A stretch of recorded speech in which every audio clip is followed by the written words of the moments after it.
some bold statements from Sir Jim Ratcliffe on Rúben Amorim, the Glazers, and the financial situation at Manchester United. As ever, we want to know your opinions in that comment section, and smash that like button to help support the channel. Let's start on Rúben Amorim. He said that he's not had the best of seasons, but he needs to demonstrate that he's a great coach over 3 years.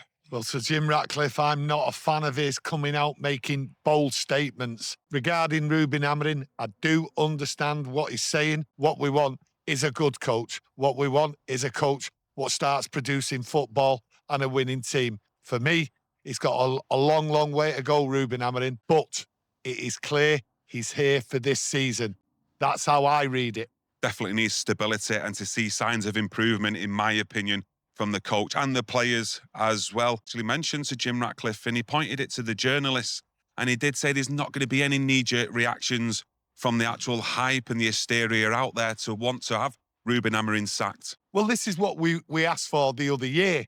We wanted a manager to come in. Once Ratcliffe came in, we just wanted stability. Right, we know what's going on. The club's in dire mess, so let's just get a manager in and slowly build up. We don't want rash decisions or anything like that. We don't want to sack managers. It's not working. It's not worked in the past. So for me, I agree. I don't want him sacking, because where does it leave us? It's the same thing again. And he's explaining that, clearly states how bad this club is in a mess. So sacking a manager isn't going to change anything, because it needs turning round and it needs time. So give this manager time. That's what he's saying. Let's see where we are at the end of the season. And the reason why we get to the end of the season, because a decision then has to be made from a financial point of view. And as we know with Sir Jim Ratcliffe, it's all been about financials. On the pitch, it's been dire, and that's the main point, what should have been addressed, and it's not. Comment from Ratcliffe about the journalists, about their opinions on wanting to sack Rúben Amorim. To be honest with you, there's concerns amongst the fan base, and I've got concerns as well on whether Rúben Amorim is the right man long term. The one thing that I looked at and I listened to his interview, I thought, where was the question or where was his response from actually the targets this season? Because he talks about financials and going forward of maybe being like the richest club in the world. Well, you're not going to be that if you're not getting European football. And you can't be out of Europe for too long, you know, especially if we're out of it for a second or a third season. Sponsors won't want to jump on board with Manchester United if they're not actually showing their companies on the world stage. Well, this is the problem with Sir Jim Ratcliffe. What do you see in Rúben Amorim? He's not explaining it. Have you seen any difference in Rúben Amorim since last year? What's going to convince us? He's not convinced me. The one thing what I want and what everyone wants is a manager to stay in place and work at it. But I do not see how he's going to turn it round. And I wanted Sir Jim Ratcliffe to tell me and everyone out there why he sees Rúben Amorim is the man to turn it round. And we don't get that. We just get this noise. Bold statements here, bold statements there. I want to know how he's going to turn it round. And Sir Jim Ratcliffe never gave us that. Did also compare, which I just don't like hearing from fans, I've got to be honest with you, comparing to Sir Alex Ferguson and when he come into the club, even comparing Mikel Arteta. Arsenal have not won the Premier League since this platform, YouTube, was invented. So it's totally different landscapes of football clubs, totally different eras. I mean, Sir Alex Ferguson ended up building an empire, whereas Manchester United now is a crumbling empire, and it's only going to get back on track if it's stabilised behind the scenes, and where Rúben Amorim's been given the right tools to succeed, then we should start seeing signs of improvement on the pitch. What are the standards this season? Is it European football? Is it just a top 10 finish? I mean, they're the sort of questions I wanted to hear from Sir Jim Ratcliffe in this interview, and it was skirted over, in my opinion. Yeah, well, this is the problem with Sir Jim Ratcliffe. You get a lot of waffle. He talks about Alex Ferguson. Alex Ferguson commanded the club. He run the club. Rúben Amorim is just the coach. He's just turned around and says, I run this football club, not the Glazers. I think he will come a cropper down the line using that statement. They can't run this football club, right, from being in America. Well, let me tell you something. Rúben Amorim's not running this football club like Sir Alex Ferguson did. And he needs to wise up, okay? We're in a different era. Everyone is evolving except Manchester United. Your Arsenals, your Liverpools, your Cities and everything else like that.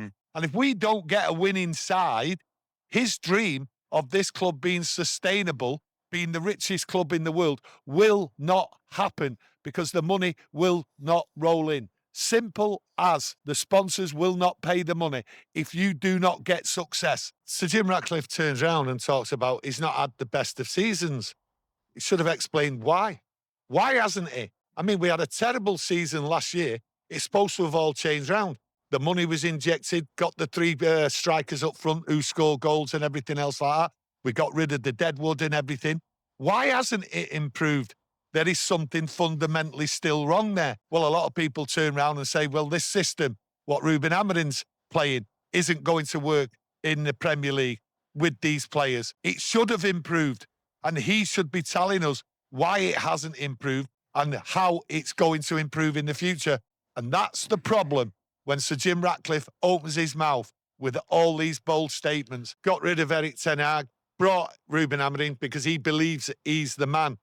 But after 50 games, Erik ten Hag has got a 50% better win rate than Rúben Amorim. So we better get a move on Rúben Amorim, or Sir Jim Ratcliffe might have to get rid of him. He was asked about the Glazers and if they wanted to sack Rúben Amorim, and he said that's not going to happen. Your thoughts on that? Listen, let me tell you something now. This is the delusional side of Sir Jim Ratcliffe. He's a minority owner in the club. If you don't get the results, and the Glazers will sack him, Ratcliffe does not know what the Glazers are up to in America. Could they be plotting to sell this club? You just don't know. And to come out with a statement, I run this football club and I'm not sacking him and the Glazers can't sack him. That's a bold statement and there's a challenge on. Unless he is fooling us all, Sir Jim Ratcliffe, and he knows what the future is and that he's going to take control of this football club. But hey, that's me throwing it in the mix. Positives of having a new stadium and the revenues that would bring in to help Manchester United build and also be the richest club in the world. Well, the money's not going to come in to build that football stadium. The money is not sustainable if the football on the pitch isn't achieving success. It's as simple as that.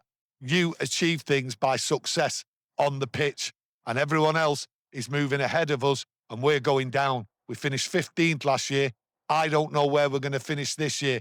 And if you're not finishing up there with the top boys, then you're not bringing the money in. We have to finish in Europe, and he doesn't even tell us whether he's expecting that this year. You can't sustain this football club and its costs, right, by being absolutely out of Europe and being rubbish on the pitch. It's as simple as. So in 10 years' time, I don't know where we'll be without the success. We certainly won't be the richest club in the world as he wishes it to be. Rúben Amorim, he had the benefit of 9 months of sorting this football team out. The results aren't changing.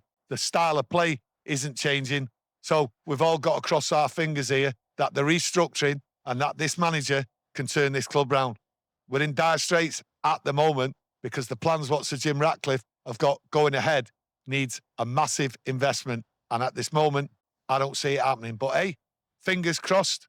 Bold statements by Sir Jim Ratcliffe again. Let us know what your thoughts and opinions are. We thought we'd just do a bit of a brief overview on like 3 main talking points really to try and unpack a bit of it so the community can get involved in the comment section. You know, Rúben Amorim, the Glazers, and the financial situation at Manchester United. They're the 3 things we want to hear your opinions on, and anything else, get it in that comment section, please. We will do a live video tomorrow, definitely, so we can maybe unpack this all together in a lot more detail. So come and join us, get that notification on, and smash that like button to help support the channel. Enjoy the rest of your day. Thank you. Thank you.